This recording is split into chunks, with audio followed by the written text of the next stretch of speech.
Les doy la bienvenida a este repaso de matemáticas correspondiente al segundo parcial del segundo trimestre. En primer lugar, repasaremos un poco de polígonos. Recordemos que los polígonos se clasifican por el número de lados, puede ser pentágonos, hexágonos, cuadriláteros, triángulos, o se clasifican si son regulares o irregulares. Recuerden que un polígono regular es aquel que tiene todos sus lados iguales y también todos sus ángulos interiores iguales. Y los polígonos también pueden ser cóncavos o convexos. Recuerde que en un polígono cóncavo todos sus ángulos interiores tienen una amplitud menor que 180 grados. Y un polígono convexo es aquel que tiene por lo menos un ángulo interior con una amplitud mayor que 180 grados. Demostraremos la comprensión de estos conceptos con el siguiente ejercicio. Dibuje un polígono que tenga las características indicadas. Primero, un hexágono convexo. Un hexágono es un polígono que tiene 6 lados. Pero al ser convexo, tiene que tener por lo menos un ángulo interior con una amplitud mayor que 180 grados. Si realizamos la figura dibujada, todos sus ángulos interiores tienen una amplitud menor que 180 grados. Entonces modificamos la figura para que el polígono tenga un ángulo interior con una amplitud mayor que 180 grados. Ahora dibujaremos un triángulo regular. Un triángulo es un polígono con 3 lados. Pero al ser regular tiene que tener todos sus lados iguales y todos sus ángulos interiores iguales. Entonces modificamos la figura para cumplir con esa condición. En tercer lugar vamos a dibujar un pentágono irregular cóncavo. Un pentágono es un polígono con 5 lados, pero el polígono que hemos dibujado tiene todos sus lados y todos sus ángulos interiores iguales. Entonces modificamos el gráfico para que no todos sus lados tengan la misma longitud. Verificamos que la figura dibujada sea cóncava, es decir, que todos sus ángulos interiores tengan una amplitud menor que 180 grados. A continuación vamos a estudiar los triángulos. Recuerden que estos se clasifican por la medida de sus lados y por la medida de sus ángulos. Por la medida de sus lados, los triángulos pueden ser escaleno, isósceles o equilátero. El triángulo escaleno es aquel que tiene todos sus lados de diferente longitud. El triángulo isósceles es aquel que tiene dos lados con la misma longitud. Y el triángulo equilátero es aquel que tiene todos sus lados con la misma longitud. Los triángulos se clasifican por la medida de sus ángulos en acutángulo, rectángulo y obtusángulo. El triángulo acutángulo es aquel en el que todos sus ángulos interiores son agudos. El triángulo rectángulo es aquel que tiene un ángulo interior recto. Y el triángulo obtusángulo es el que tiene un ángulo interior obtuso. Continuamos reforzando los conocimientos que hemos adquirido sobre los triángulos en el siguiente ejercicio. Calcule la amplitud de los ángulos internos del triángulo representado en la figura. Empezaremos por calcular el ángulo A. En el vértice A tenemos señalado un ángulo de 122 grados, que es un ángulo exterior, y este es adyacente al ángulo interior. Recuerde que ambos ángulos suman 180 grados, formando un ángulo llano. Entonces el ángulo A se calcula restando de 180 los 122 grados. Entonces la amplitud del ángulo A se calcula restando de 180 los 122 grados correspondientes al ángulo exterior, que tiene una amplitud de 58 grados. De igual manera se calcula la amplitud del ángulo C. Recordemos que la suma de los ángulos interiores de un triángulo es siempre 180 grados. Entonces para calcular la amplitud del ángulo B, restamos de 180 grados la suma de los otros dos ángulos interiores. Es decir, que a 180 grados le restamos 91 grados, y por lo tanto la amplitud del ángulo B es igual a 89 grados. Los ángulos también los podemos representar con expresiones algebraicas como en el siguiente ejercicio. Determine la amplitud de los ángulos internos del triángulo representado. En el gráfico G es paralela a CB. Como la recta G es paralela al segmento BC, el ángulo interior del triángulo en el vértice B tiene un ángulo correspondiente en el vértice A, como se indica en este momento en el gráfico. Observamos que el ángulo con amplitud 2x más 14, con el ángulo con amplitud 10x menos 70 y el ángulo con amplitud 32 grados forman un ángulo llano, es decir, que suman 180 grados. Y planteamos la siguiente ecuación, que 2x más 14 más 10x menos 70 más 32 es igual a 180.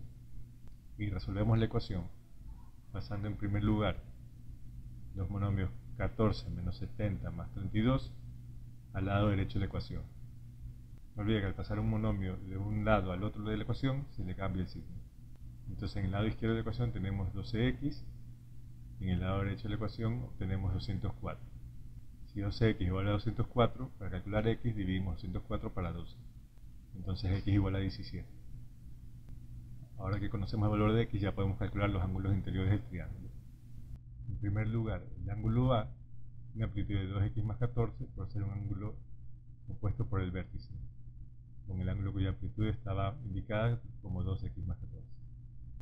Y evaluamos la expresión sabiendo que x es igual a 17, entonces 2 por 17 más 14 es igual a 34 más 14, y se obtiene que la amplitud del ángulo A, repito, y se obtiene que la amplitud del ángulo A es 48 grados.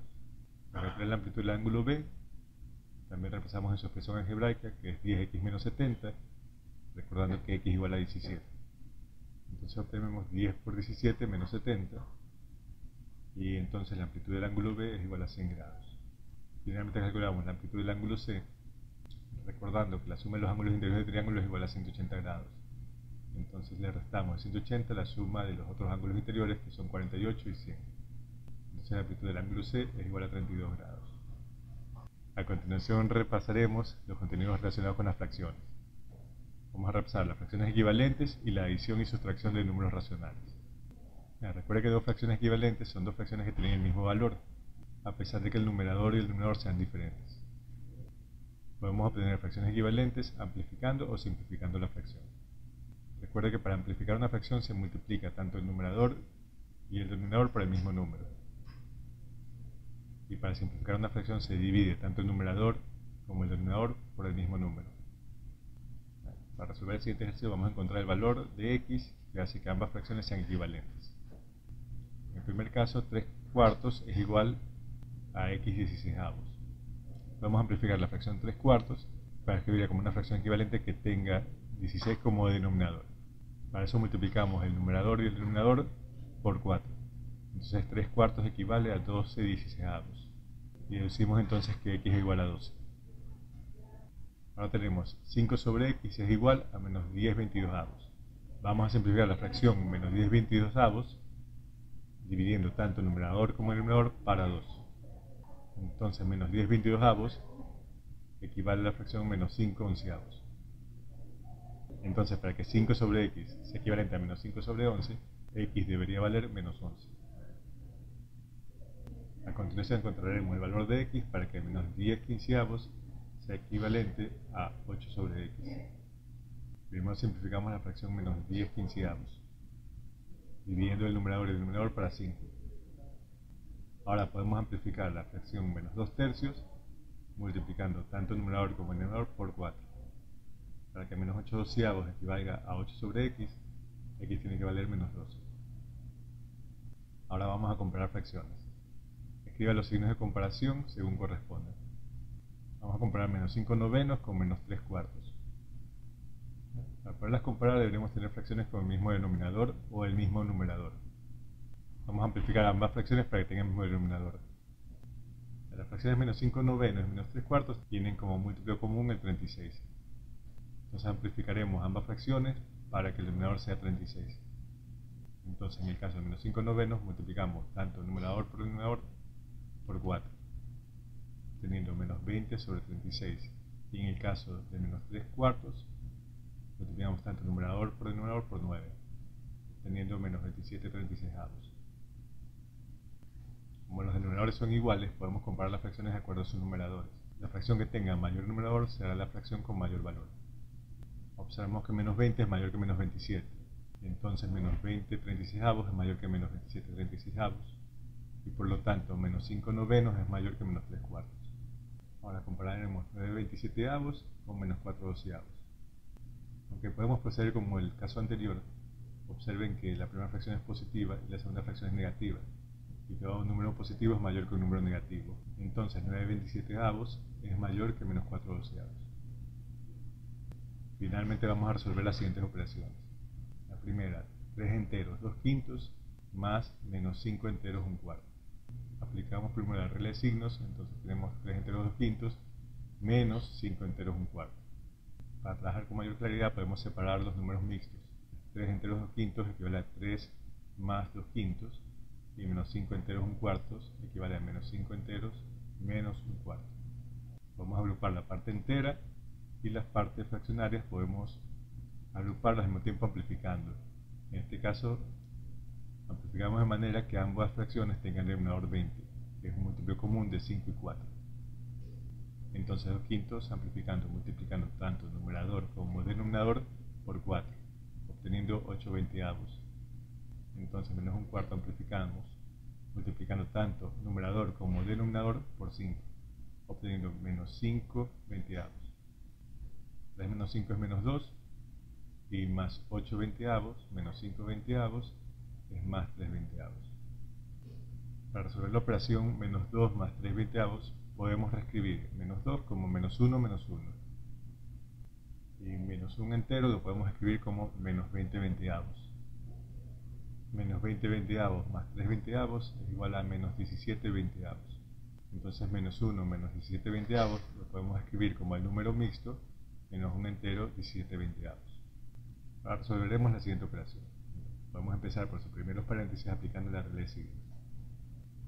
También podemos suprimir la llave de la misma manera, pero en este caso podemos preferir resolver de una vez las operaciones con las fracciones. Para resolver la suma y resta de estas fracciones, debemos reescribirlas con fracciones equivalentes que tengan el mismo denominador. Los denominadores 9, 3 y 6 tienen como múltiplo común 18. Entonces vamos a amplificar cada fracción para que el denominador sea 18.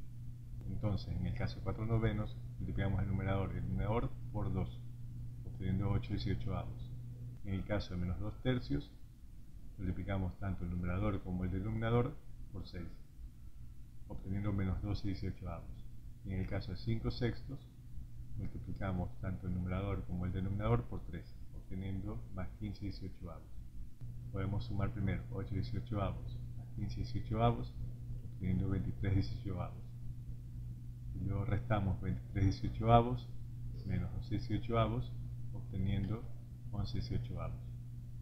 Para restarle a un entero 11 18avos, recordemos que un entero equivale a 18 18avos. Y entonces nos quedan 7 18avos. Y así damos por terminado este repaso. Agradezco su atención y espero que sigan estudiando.